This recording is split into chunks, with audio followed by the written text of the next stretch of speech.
Ahoy there, and welcome to the latest episode of the Captain's Horror Meltdown. My name is Cammie, and I will be your captain on this journey. I am joined, as always, by the radar operator on this boat, Jon. A radar operator?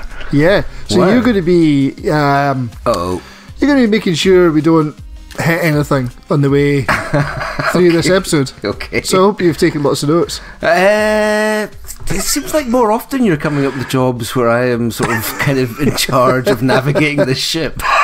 Yeah. And then failing massively. Yeah, sorry about that. I think I don't have many notes for this episode. I got some, but I think I'll be all right. I haven't even got my usual. I've usually got a sort of basic, sort of standard of note that I like to have in front of me. I haven't had a chance to do that at all. Well, what I will say in defence of my notes is I did start watching this film after a 15-hour day at work. Yeah, what made you what made you go down that route? I kind of decided to do it in advance. So I started work at 9 in the morning, finished about 9:15. The only downside was I was in Aberdeen. Right. I was actually about 25 miles north of Aberdeen, so it was a 3-hour drive home. So I got home here about midnight, and then 5 past midnight, cracked open a beer and fired on the film.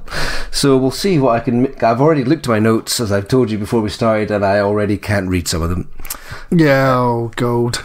But that's just a sort of combination of writing in the dark and having a few beers. It's not an ideal combination, I've got to be honest. Well, I've basically it's been absolutely fucking freezing down here the last couple of days, and I was watching the film last night and realised I didn't have my notebook with me. I couldn't be arsed going outside to get it. I can understand that, because it has been horrendous. Fucking absolutely Baltic. So I decided to tap out some notes on my phone. So I'm going to try and look at some of my notes on the phone. Well, at least they'll be legible. Well, I suppose actually that's a good point. I didn't scroll them onto my phone, so that's good. I'll look at the notes from there.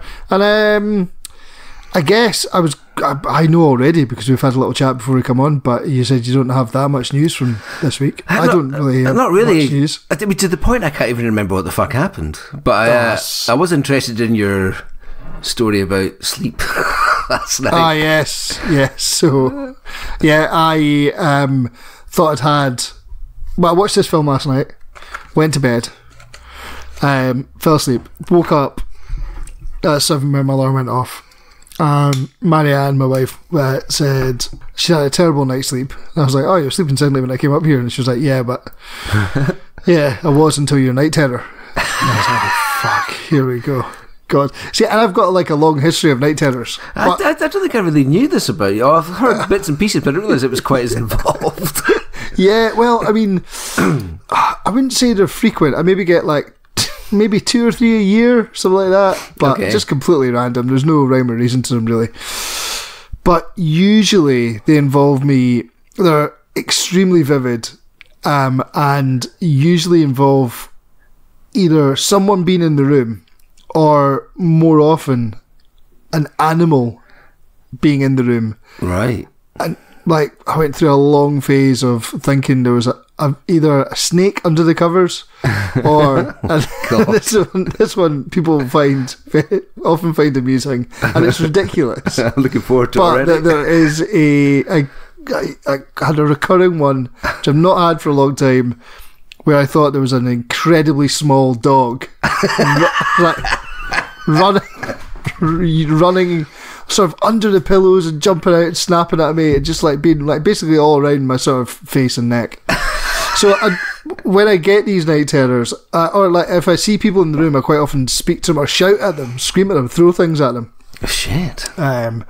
Yeah, or like get the covers off and try and throw the covers over them to sort of debilitate them.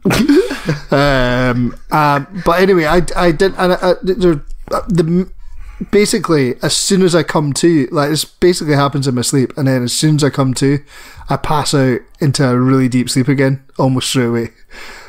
But I've like left Marianne absolutely traumatized. She's been woken up by me shouting and screaming.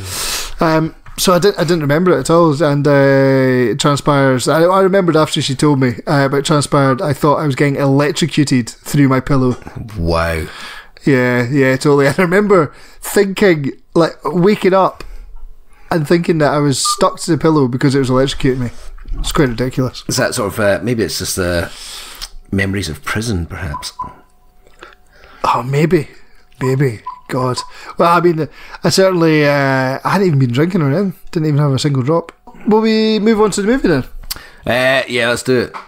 Okay, so what's this shit all about?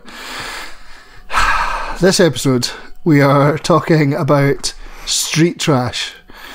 1987, American. I don't think they even really knew how to label themselves, so they called themselves the Ultimate Melt Movie, I believe. Yep. And all their promo stuff. Is it a horror?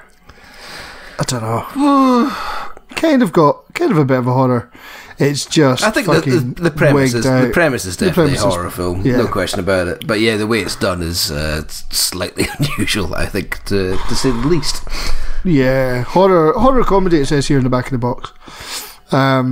So yeah, directed in 1987 by Jim Muro and written and produced by Roy Frumkes. Now, I was going to call him something else, I think.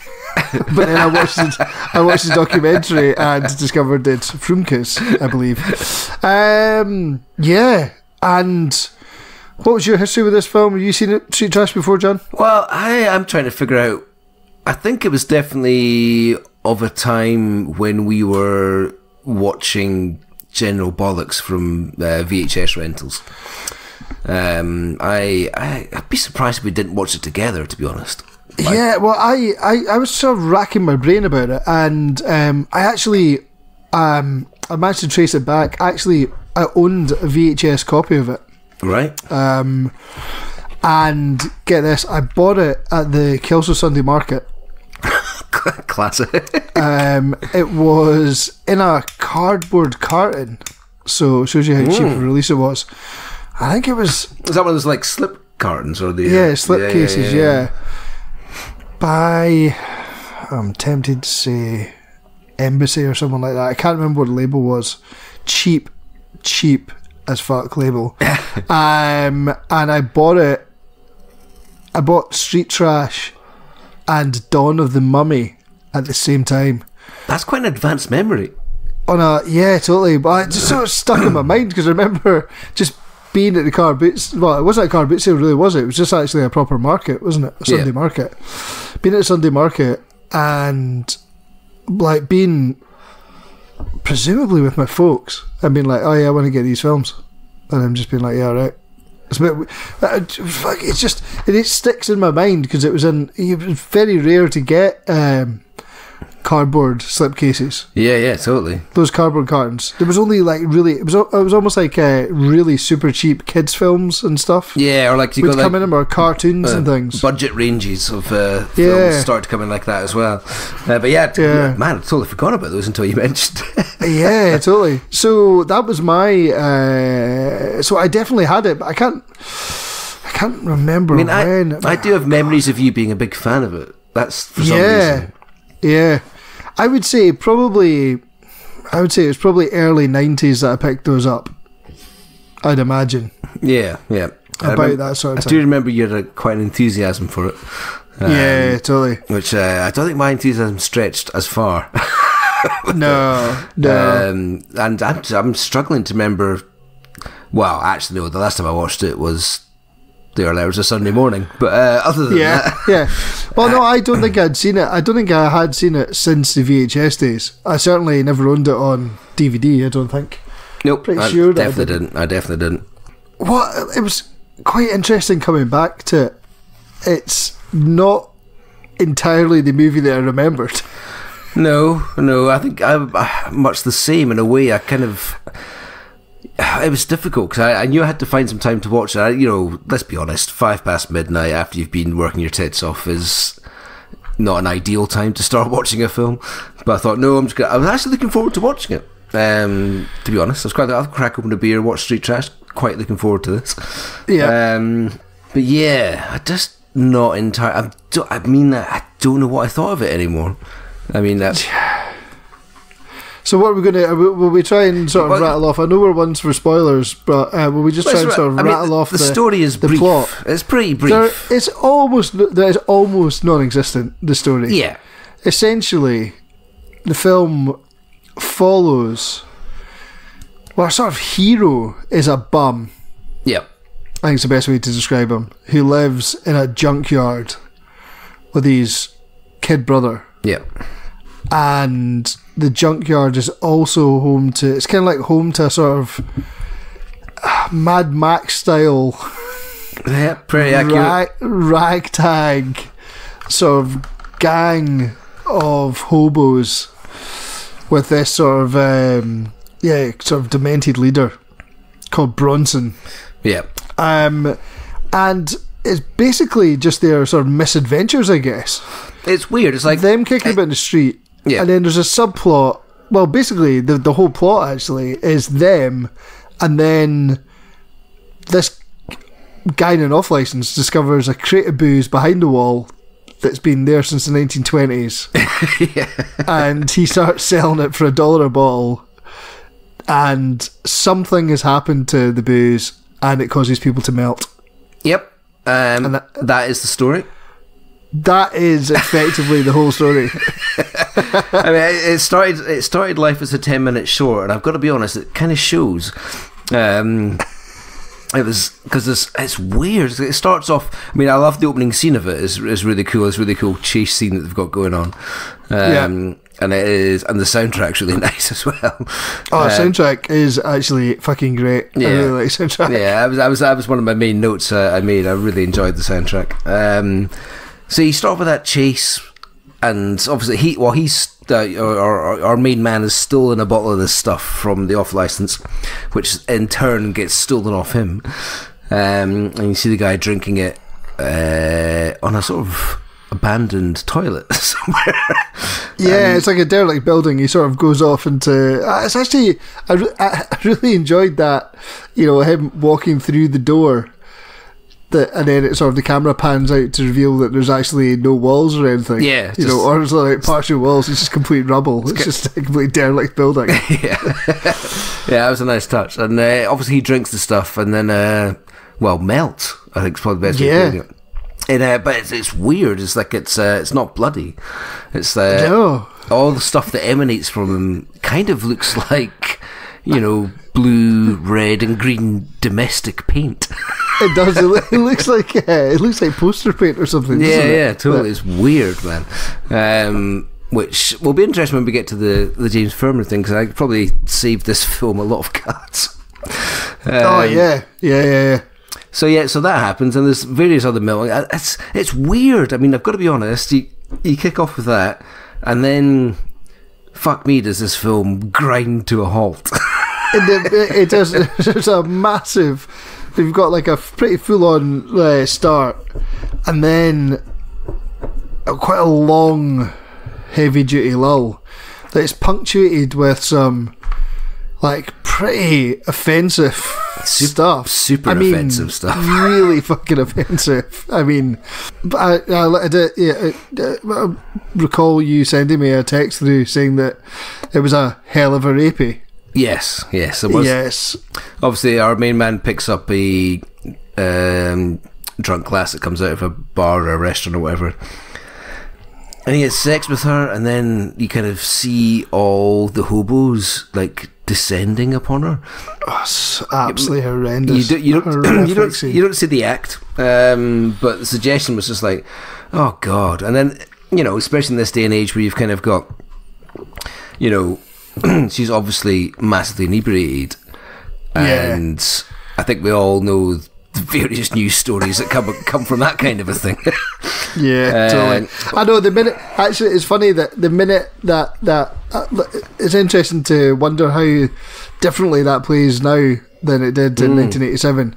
It's sort of like, oh yeah, because she's absolutely hammered, but she's like coming on to him, oh yeah, which just sort of completely flies in the face of anything that's acceptable these days at all. Oh, absolutely. Yeah, just absolutely horrendous scene, just some everything in the middle feels really dodgy. Yeah, there's all kinds of dodge. There's got a bit of necrophilia knocking around in there. Necrophilia, yeah, because she's found dead. There's a bit of necrophilia then. There's some pretty. Just some. Oh god, that whole scene with the black dude in the supermarket with the wee old granny as well. Oh Jesus Christ! God. It's just what's going on in this film. Yeah, I think that I did read a note that Roy Frumkes, who wrote it as well as produced it, did say that he was trying to be as offensive as possible to as many people as possible. Yeah, and he succeeded beautifully. Yeah, totally. Let's be honest. I mean, played a blinder. Christ, even I was offended, for fuck's sake.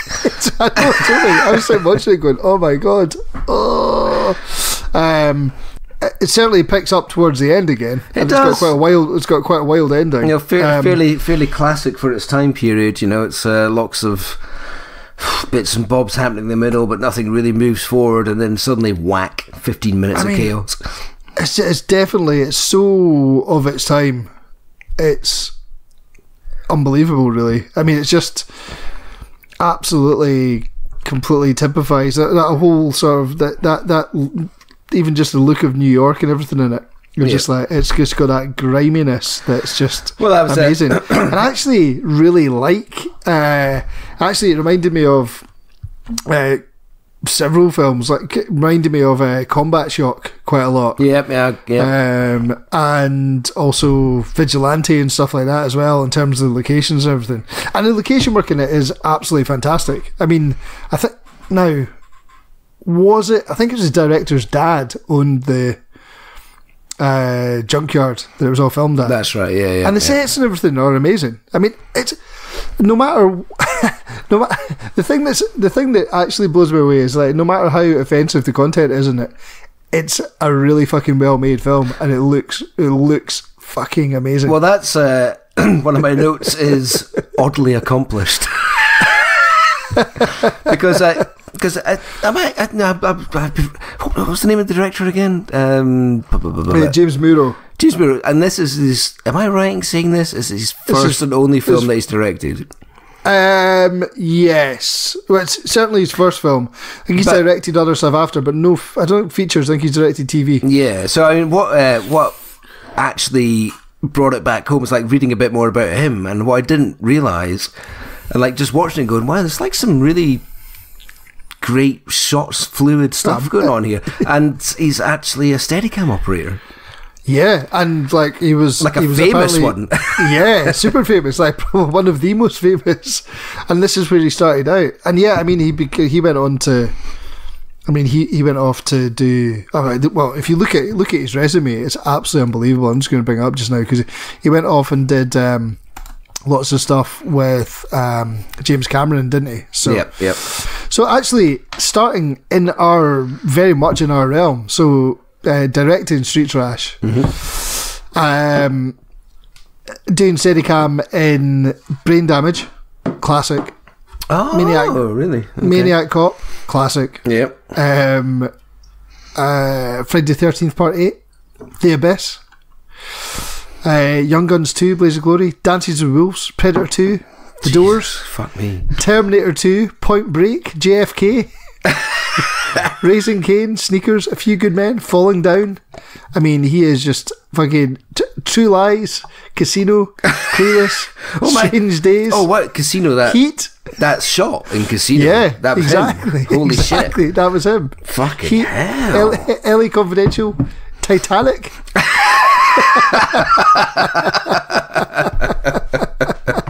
Absolutely amazing. So yeah, there you go, man. Fucking Fast and Furious, Rush Hour 2, X-Men 2, just Miami Vice. Jesus Christ, man. So I mean, the man has an eye, doesn't he? Yeah, it's safe to say that. Yep. I mean, straight away at the opening, you're like, oh man, like Evil Dead, ahoy, really. Yep. You know, it's got a real Evil Dead vibe to it with that. A lot of the camera work going on. Yeah, and it's like really accomplished, but just utterly offensive. Yeah, it's utterly offensive. I mean, but with some great. Considering how low budget it was, some great special effects stuff as well. They are really good. Effects. They are really good. Even like, you know, right at the start, we've got the first melt. You know, the guy's fingers melting are great as well. It's just like really nicely done. Looks really nice and organic. But yeah, I just, oh man, what a guy! It's just so, it's so weird. It's almost like the actual story of it coming about with James Muro he was a student, wasn't he, to Roy Frumkes? Yeah. And Roy Frumkes basically wrote the script, and then they went and worked on it together and created this film as a sort of student and teacher. Absolutely just amazing. Wild. Absolutely amazing. Utterly wild. And I mean, you'd be pretty happy if this was your first film, although can you imagine sitting down with your mum to watch it? Oof. No, I cannot. Actually, one of the guys that well, I guess we'll come to it, like the insane documentary that's with it. But one of the guys did say that it was pretty awkward sitting next to his mum to watch it. I think it was Mike Lackey, the main guy. Yeah. No shit. It was pretty bad. I mean, that's I'll tell you the other thing that I liked. I mean, some fairly severe swings in tone, but the stuff in Vietnam was wild as well. Yeah, totally. I mean, I'm a big fan of, as you know, of Combat Shock. I'm going to get it into this. I will get it into this show at some point. So we're in agreement that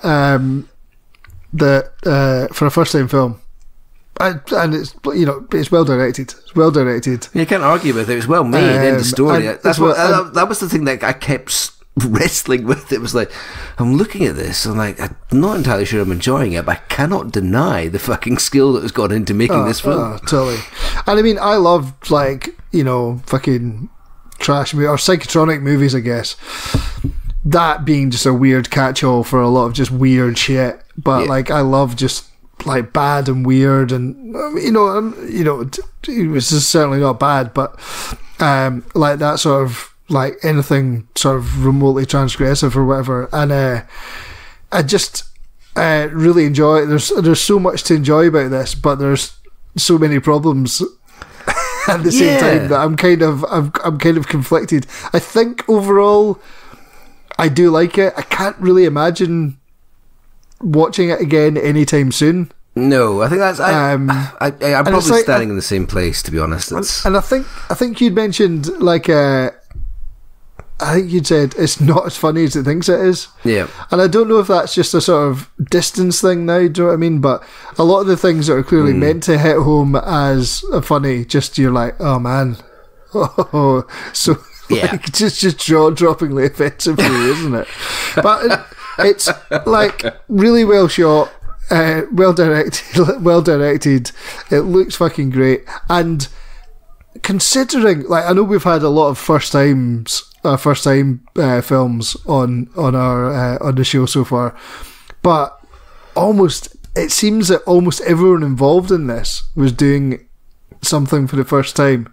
Yeah, most of the actors, or a lot of the actors, seem to be sort of new actors or completely like fresh to it, that have just been sort of roped in.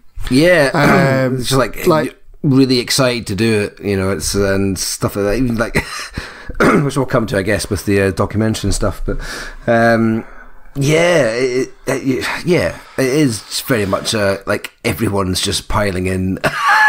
And it all sort of adds to the locations, the sort of ropey acting, but like, yeah, it's definitely got a charm to it, and that sort of, like, you know, really grimy grindhouse sort of way, you know. And I guess they knew who their target audience was.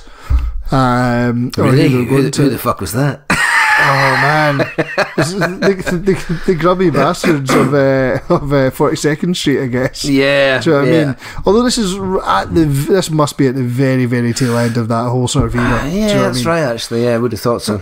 And it was kind of seems to have been sort of fairly mismarketed as well, which you hear about on the documentary as well. But yeah, maybe we should actually move on to. I think we're not going to be able to really wrangle much more out of it. Would you?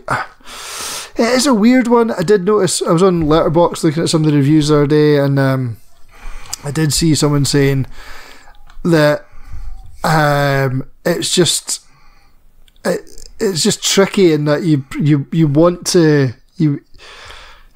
recommend it to people if they're horror fans, but you probably can't, because I don't think you could feasibly recommend it to anyone. I mean, you know what I mean? It's like, yes, I think people should watch it, but I couldn't honestly say. It's like, I definitely recommend this film. This is something you really need to watch. But it's so, it's far out. It's completely far out. If you're into utter madness, then absolutely get involved. Get involved, totally. If you're not, stay the fuck away. That's all I'll say. I mean, I just don't know. I mean, you know, halfway through the film, I was down on this film. I was like, I just cannot wait for this fucking thing to end. But then you bounced back. I did bounce back. There's some great effects in the sort of latter half of the film as well. Some amazing body explosions. Wow, absolutely terrific. I mean, stuff you're just like, yes, this is back on track. But it is so weird. It's like, you know, you've got that first 10-15 minutes, and then whack, there's like an hour of stuff. It's just stuff to me, and it's fucking heavy duty stuff as well. Do you know what I mean? It's just really depressing, really grimy, and really horrible. And it doesn't advance the plot one iota. No. Well, the plot, if you can call it that. I mean, Jesus, wild. So yeah, I mean, would I recommend you watch it?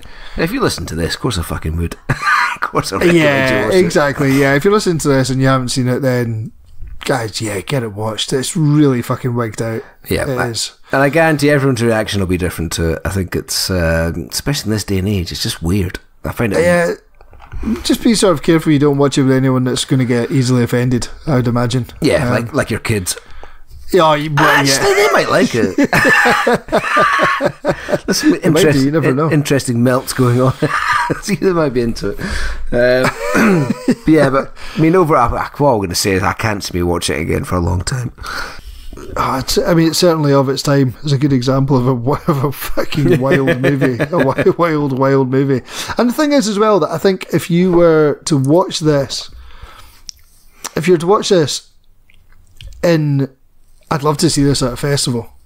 Yeah, that'd be a good environment for this. I'd like to see it late night. A midnight screening of this would be ace. Few beers, people getting a bit rowdy. That would be brilliant. People chatting, people shouting at the screen. Great. I agree, man. That's probably where. Yeah, I think that's where a screening of this would sit quite nicely, without question. If there's a group of you that are horror fans and you like to get together and have a wee sort of like boozy Friday night or Saturday night watch of some crazy films, then yeah, this will do the job, I guess. Absolutely, it will. Yeah, absolutely, excellent. So there you go. Well, I'll tell you what. We'll take a little break and then we'll pop back with our review of the disc. Woo, blue. It's the Blu-ray reviews, yeah. Blue. It's the Blu-ray reviews, yeah. Blue. It's the Blu-ray reviews, yeah. Blue. It's the Blu-ray review. Straight out of the bag, it's fucking amazing.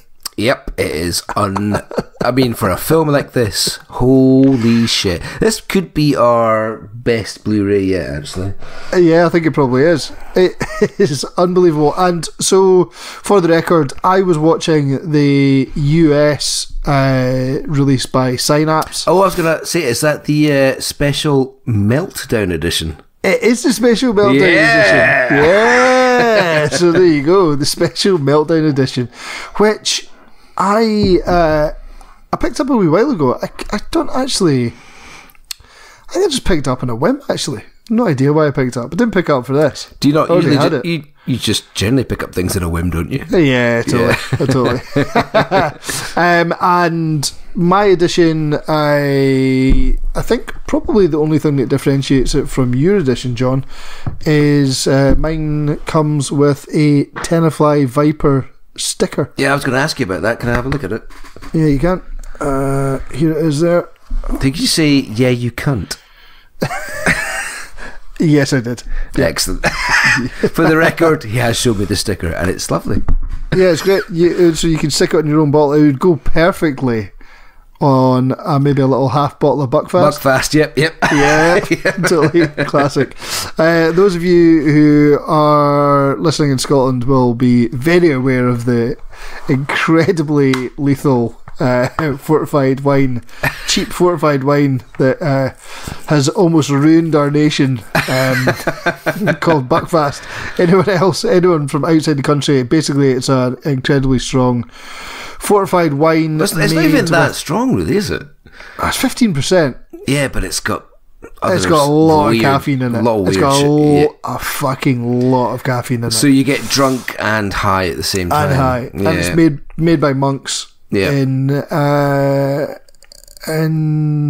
where's it? It's down near Exeter, I think, isn't it? Buckfast Abbey. If ever there was a reason not to be involved in organised religion, Buckfast is it. Yeah, totally. Affectionately known as Wreck the Hoose Juice. So yeah, that's what it's like. But so yeah, the American edition comes with that sticker, which is very lovely. I think apart from that, I suspect our editions are identical. Yeah, which is pretty cool. It's very unusual. You get that from US and UK editions. Usually the UK gets maybe half of the stuff cut out. Yeah, gets totally shafted on it. But I think you're right. I think absolutely everything is the same other than the cover. Hold on a second. Oh, I'm looking on DVDcompared.net just now, and it says that the UK version has an additional feature. The introduction by Roy Funkus. Have you not seen that? No. Oh. And yours also has the... I love it, it's so shit. Yours also has a conversation between Roy Funkus and Tony Timpone. Okay, I gotta be honest, didn't watch that one. But you would really enjoy the introduction, because it has obviously been taken from probably a Skype conversation of... Basically, what it looks like is what I'm looking at you now. Right. Absolutely shambolic. Yeah, a horrendous... I looked, I was like, holy fuck, it's not going to look like this, is it? It's basically, yeah, it's a highly pixelated webcam introduction, which lasts probably about 10 seconds. So you're not missing a lot. There's a lot of deleted scenes, which I didn't actually go through deleted scenes, I have to say. I'm sorry to say. Did you go through any of them? I didn't bother, because I kind of read about the... I had a quick read of a Blu-ray review on I guess Blu-ray.com or whatever, and they were just like, yeah, it's nothing special. So I just, to be honest, there's so much on it, and with such a limited time to kind of look at the stuff, yeah, I was like picking and obviously the documentary was a must. Apparently the commentary with the director. And obviously it's got 2 audio commentaries. Holy fuck! Yeah, so I was interested in that because I think one of the...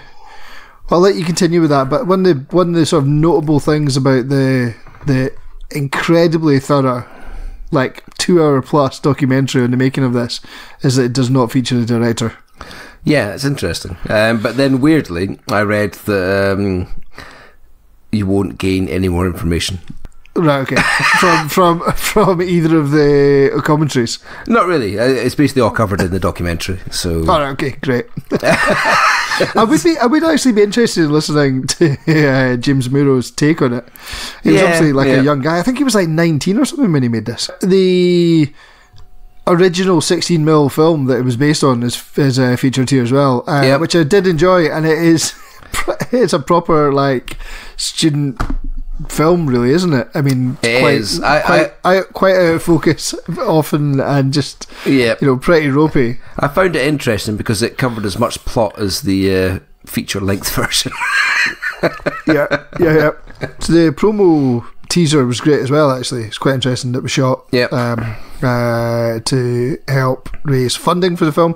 Yep. And I think they actually say that they managed to raise, was it $500,000 or something to make it? Unbelievable. Madness.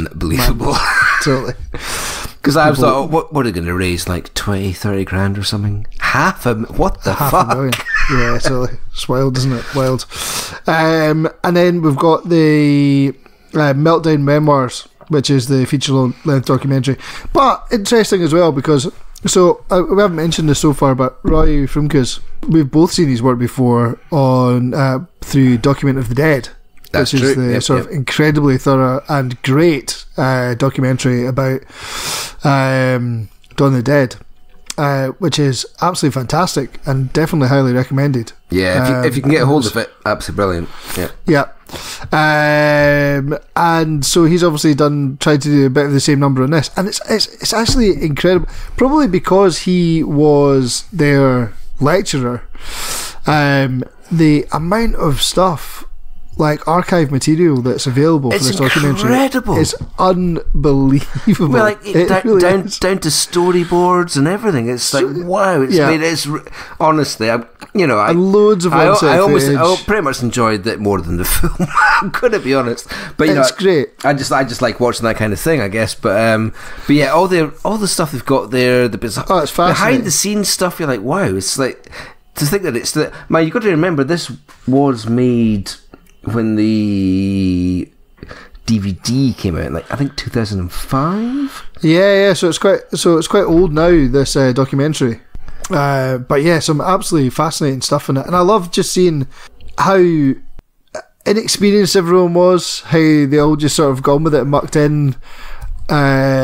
It just seems like such a sort of combined effort to make this film, and just actually having that kind of level of access that people are willing now to come back and talk so fondly about it as well. That's the thing that really is amazing. It's the thing that really got me. I mean, if you see something like this on a film like this and of its age, it's very unusual to have the opinion of everyone that was involved in it. Oh, okay, bar the director or whatever. But yeah, all the actors are back. All these guys are back, and you very, very, very rarely see that. And it's got to be totally commended for that. It's absolutely brilliant.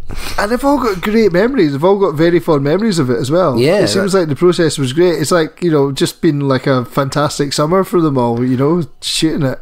Yeah, and all sort of having to lump in and some great little anecdotes, and it's just really magic.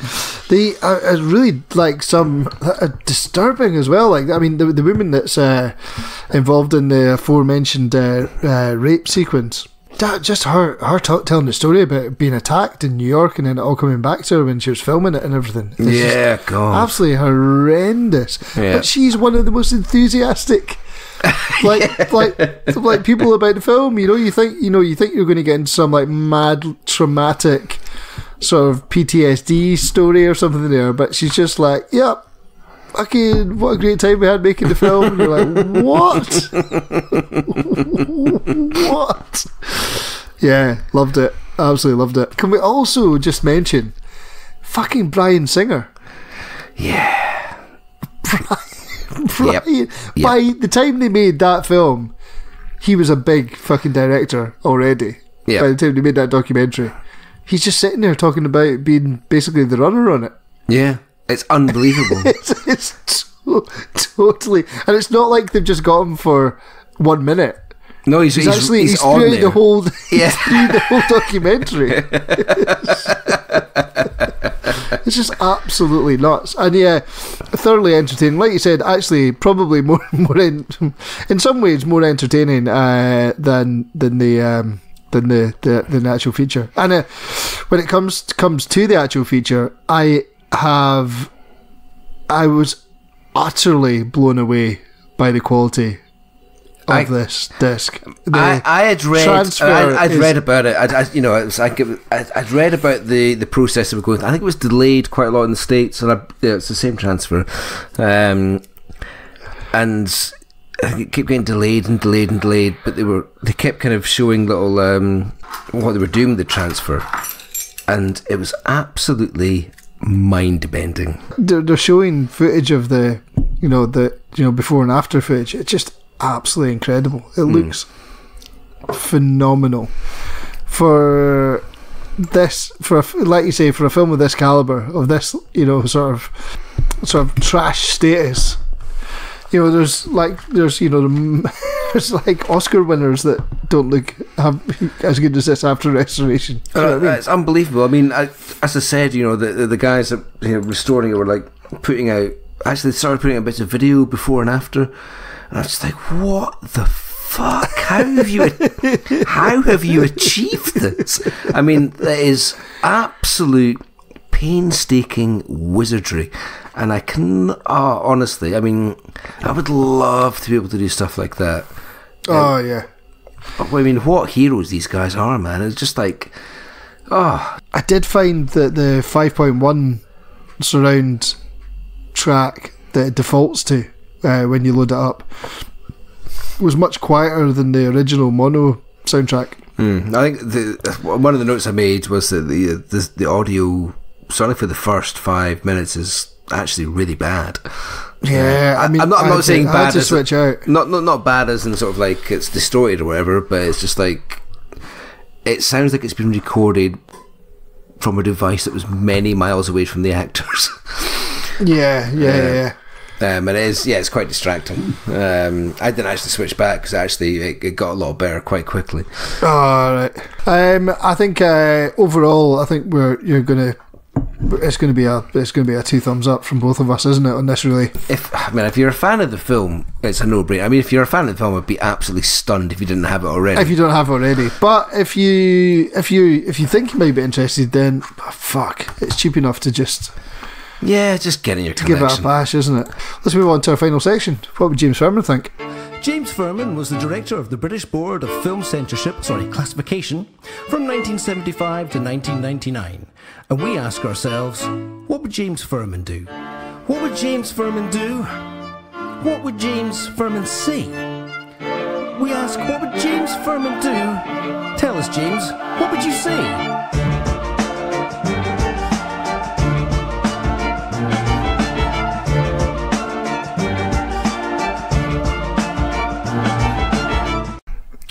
Well, I think we know. Well, I think we know what James Ferman thought. It was actually a bit of a surprise for me. Yeah, totally.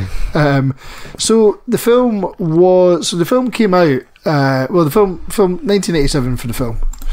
And let's have a little quick look here at when it was first seen in 1987 as well by the BBFC. BBFC, let's remember, 1987, pretty soon after the whole Video Nasty debacle, they were still touchy as fuck about everything, really. Yep. Super touchy. And this is the sort of peak of Ferman. I mean, I know he stayed on until, into the 2000s, but this is like, peak Ferman. There you go, actually. It shows you it's a great website the BBFC have as well.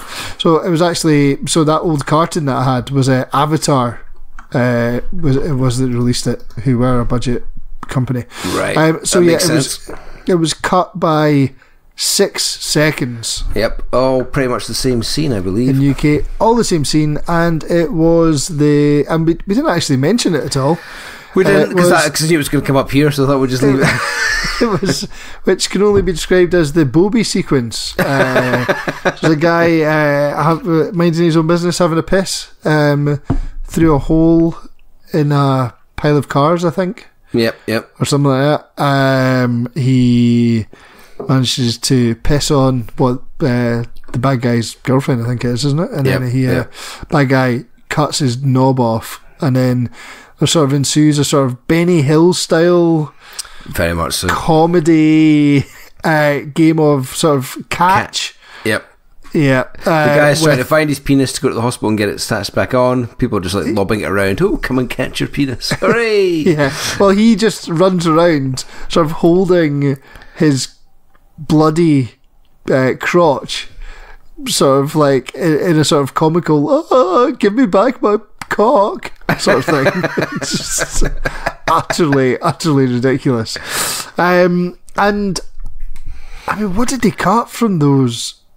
Actually, 6 seconds. I was looking at the exact. Let me try and. Okay, I can tell you exactly what they cut out. 61 minutes and 14 seconds. Close up of a separated genital spinning in the air. Right. 61 minutes and 35 seconds. Again, the flying penis.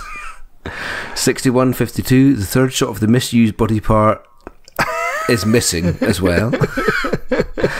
62:10, and once again the flying penis had to go. 62:17. Consequently, this detail shot of a separated penis is missing too. Shit. So it's all weird. Bobby cuts. And it's clearly not a real Bobby. No, actually, one of the interesting things, like, you know, the one when you get the shots of it flying through the air, yeah, they made a 6-foot cock.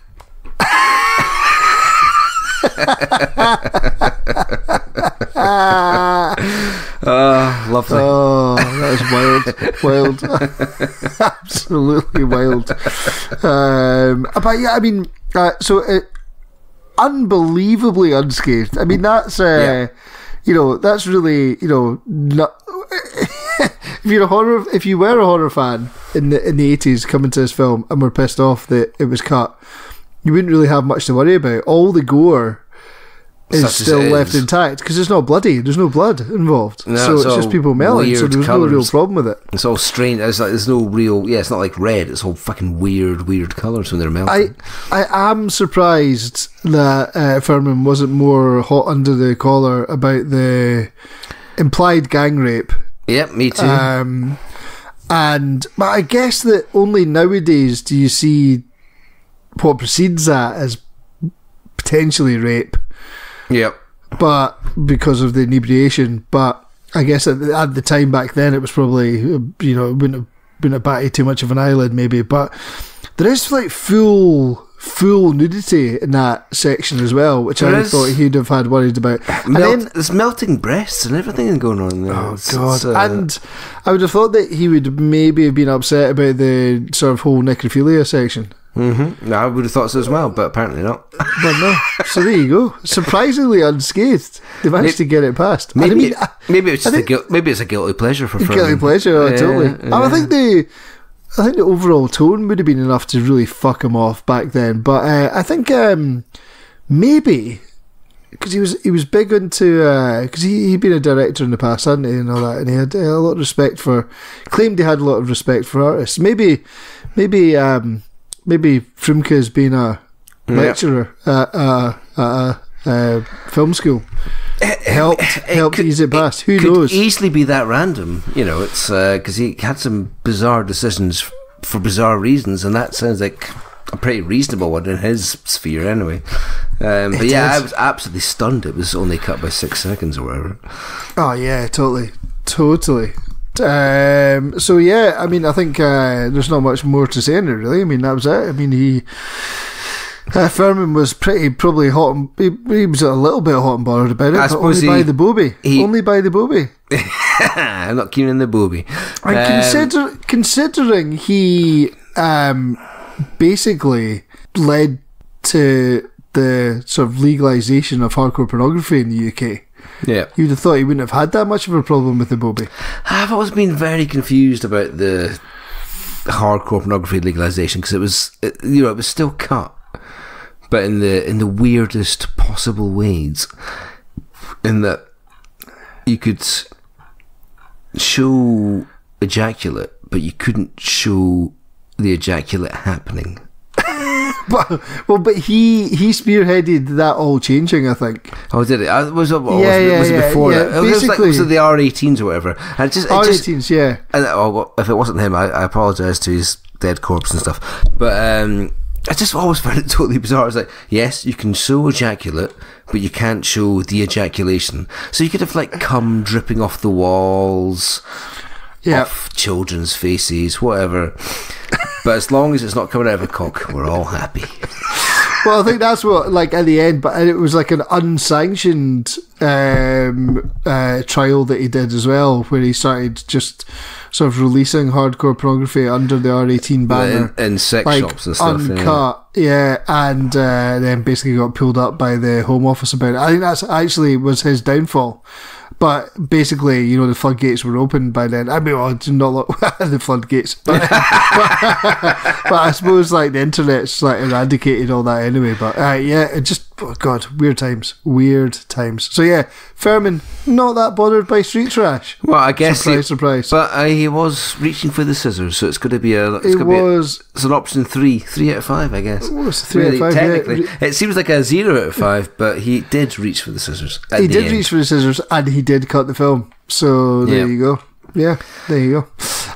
Well, that brings us to the end of Street Trash, and I've actually possibly enjoyed discussing it more than I enjoyed watching it last night. I tend to agree with that. Yeah.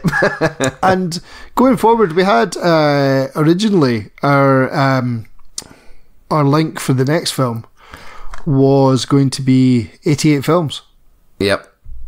88 films was the last one, and then it was going to be Trauma, wasn't it?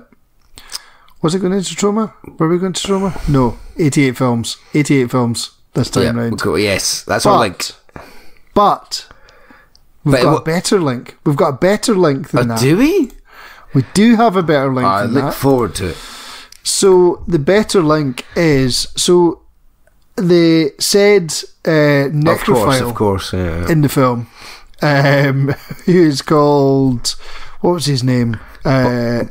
Ryan. The morbidly obese, I would say. I don't think he would have been upset at me calling him morbidly obese. Not in this day and age, no. No. Sort of